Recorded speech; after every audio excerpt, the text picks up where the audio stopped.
Hello guys, welcome to my YouTube channel. In this video I will show you how to use lower method in Python.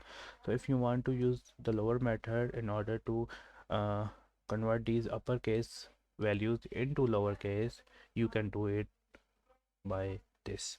So first you have to make a new variable which is place upper, place lower,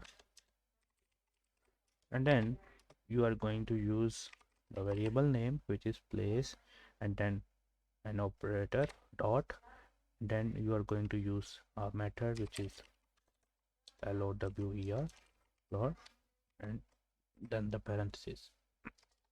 Now just print the variable place underscore lower and click on run.